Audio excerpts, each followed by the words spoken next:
Hey, how's it going, YouTube? How y'all doing today? My big plan for this morning was I was gonna go run up to the co-op to go and buy a tonnage of 1717. But I got a call yesterday. My father had a minor heart attack. So, yep, I got to go handle the shop. So, I won't be able to make it out to the co-op until probably about Monday. And so, as of right now, yep, I was gonna go buy a tonnage of 1717, but then that happened. And so, I'm, yep, it's okay. He said he's doing fine. He called me and he told me he's doing completely okay. He sounded like he was doing completely okay. He said he didn't like being at the hospital because it made him, he just didn't like being laying there in the bed at the hospital. But other than that, he said he's doing completely fine. He told me that it was a small heart attack, and so I'm just glad it happened while he was awake. Because yep, well, if he was asleep and it had happened, who knows what would have happened, right? But yep, they got him at the hospital. They got him. They're taking a look at him. He's doing okay. So I put these when I put these cattle on the grass, it fixed up their bloat immediately. Within I would say within 12 hours their bloat cleared up. And so yep, the grass fixed them right up. I have 0 cattle with bloat. All of the cattle, the bloat that they were experiencing has cleared up.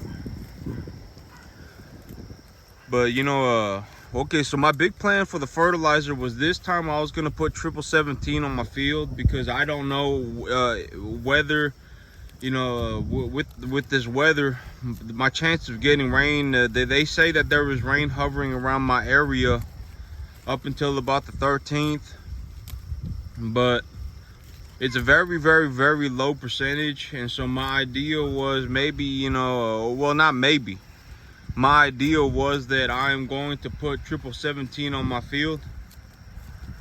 And the phosphorus and the potassium fertilizer, okay, so soil has a negative charge to it. And so like there are positive and negative charges, and soil for whatever reason just has negative charges on it. And so phosphorus and potassium fertilizers will bind to the soil because of their charge. And while so if I put phosphorus and potassium fertilizer on this field right now, and then the rain completely misses me, I could still work the field, the fertilizer into the field later on when I replant this crop to put in a fall to put in a crop in about late August, to put in a cool season crop in late August. And I thought about reseeding this field, but I ain't going to, just because, okay, so even if a plant is able to survive 105-degree weather, it does not mean that the plant is going to do very good in 105-degree weather. That's so this sorghum Sudan grass, you know, like when it gets 105 degrees outside, 100 degrees outside, it will survive, but it doesn't really grow that well. And so I don't really think that it's in my best interest to be trying to save this sorghum Sudan grass constantly. It's hardly raining, it's real hot outside, and it's probably gonna get worse. And so I ain't really in I ain't really that motivated to try and save this grass crop. I would be willing to go and put 1717 on it, because if I put 1717 on it and I put about 250 pounds an acre, that would put the amount of nitrogen on this field that I believe it could handle. Because okay, so these cattle, from what I've seen, they need I can't push their fertilizer or their nitrogen fertilizer higher than 50 pounds an acre. If I push their nitrogen fertilizer higher than 50 pounds an acre, these cattle, they'll there is a good chance that they start to bloat on the grass. And so if I put 250 pounds of 1717 that's gonna be about about 40 pounds, 40 something pounds of nitrogen per acre, which is just about the perfect amount of nitrogen. And then for phosphorus, it's gonna put equal amounts of phosphorus and potassium on this field too. And the phosphorus and the potassium, if I don't get any rain, the phosphorus and the potassium will just bind to the soil. And so right before it starts raining, I could just hit this field with a mobile plow and flip this soil over and bury that phosphorus and potassium fertilizer into the soil later on in the year. And so I figured, it wouldn't really be a risk. If I was risking anything, it'd be maybe about $50, because about a tonnage of 777 right now costs about $350. And I need about 2 tons of 777 a year. So if I was talking about just about buying 777, I'd probably have to buy about $700 worth of it of a year to put enough phosphorus and potassium in the soil to grow this crop. And then I'd also have to put about 3 tons of urea on this field, is what I would anticipate. About 2.5 to 3 tons of urea. And 1 ton of urea costs about $280 right now. And so that'd be about $750 for the about $800 for the urea. And then I'd also have to put about $700 worth of 777 on it. And so it cost me about $1,500 to fertilize the field heavily enough to grow enough grass to feed about 120 cattle.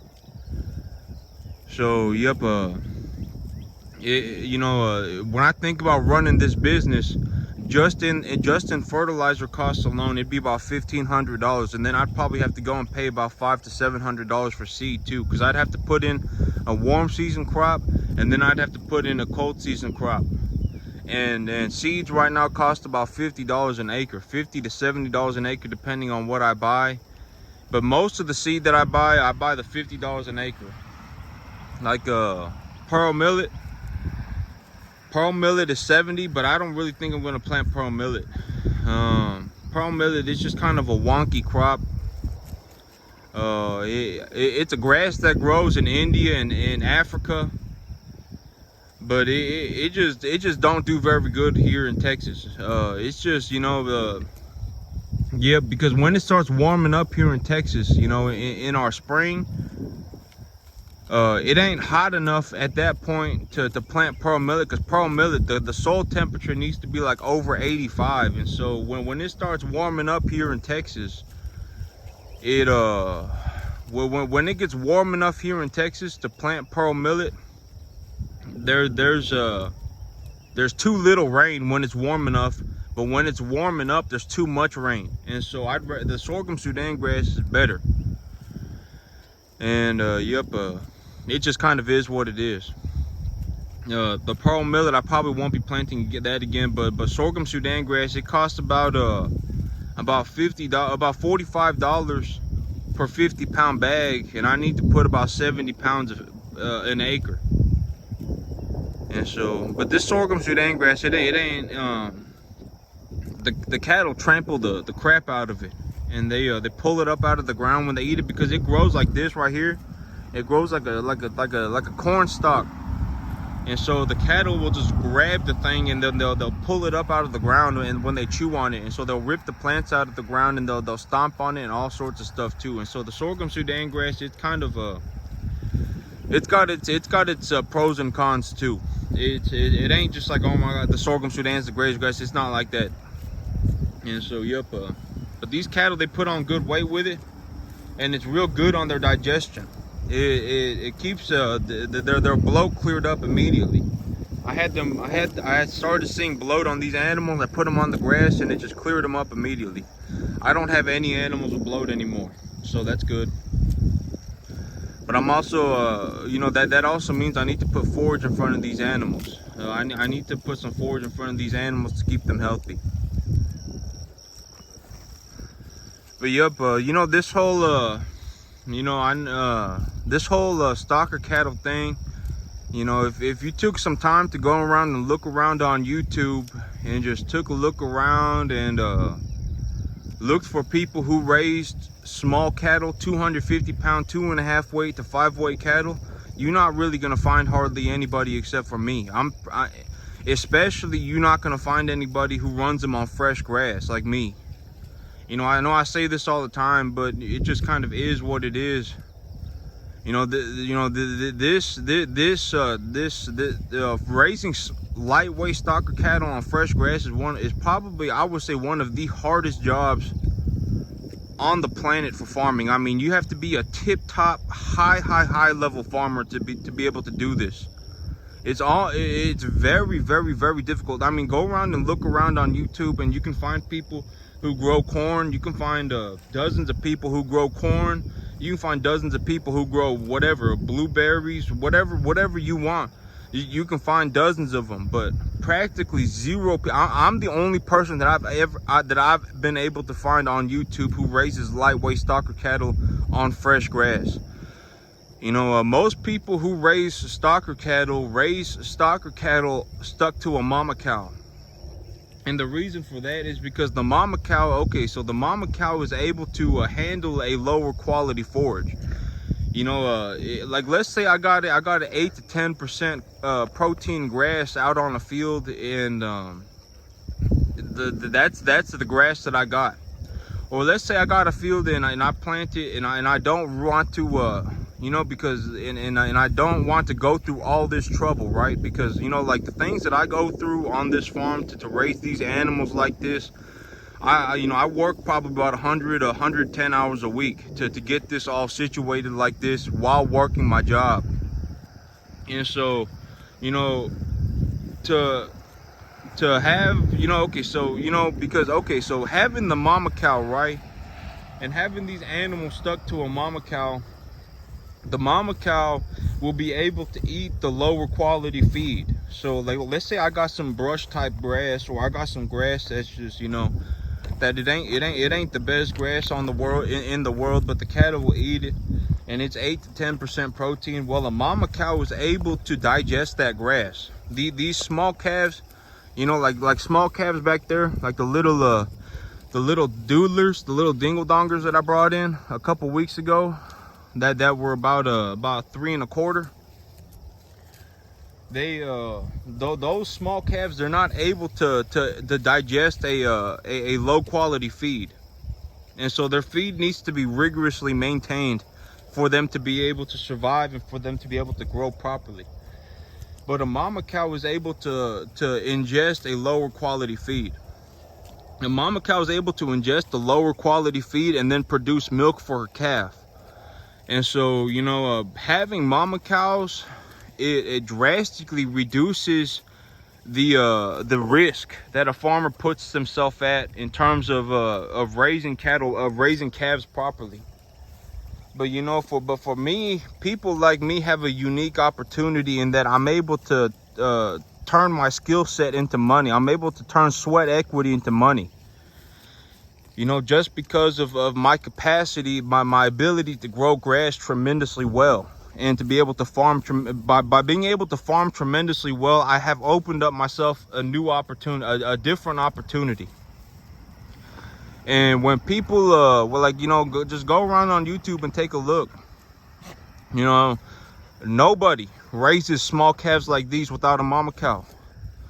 You know, well, I mean, the people who do raise small calves like these, most people got them stuck on the grain bin. They don't have them walking around eating fresh grass.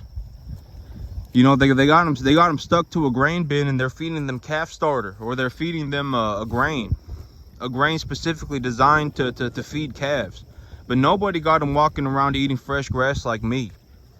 And that's because, you know, if a small calf like this gets outside and they eat a low quality feed, what happens is that they're gonna fill their small gut. Their gut is so small that they're gonna fill it up pretty quickly with a low quality feed, and then they're not gonna eat the grain properly, or that feed is gonna sit in their gut for a long time because it's unable to be digested, and then they're gonna get sick, and then they're gonna die. And so that's why most people, that's why, you know, like when you go around and look on YouTube and you find people who grow corn, you can find a whole bunch of them. And when you go around, and even go around and look at your local community, if you live in a farming community, go and look at your local community. Nobody raises small calves on grass like this, on fresh grass like this. And the reason people don't do it is because it is obscenely difficult. It is one of the most, possibly one of the hardest jobs to ever do in farming. And you know, I mean, but that's also why I'm so like adamant about being very detail oriented. I mean, if I mess up, these animals will start dying. And so that's why it is what it is. You know, but most people who run stocker calves will run calves like this. You know, borderline yearlings. You know, somewhere between 500 to 650 pounds, 5 to 6.5 weight. Most people will run calves like these because calves like these, you know, they still just under a year old, and they can handle a lower quality feed, and then people don't have to worry about them dropping dead from having malnutrition, from developing sickness from having malnutrition. But I mean, it just is what it is. But that's it for me today, YouTube. Y'all have a good one.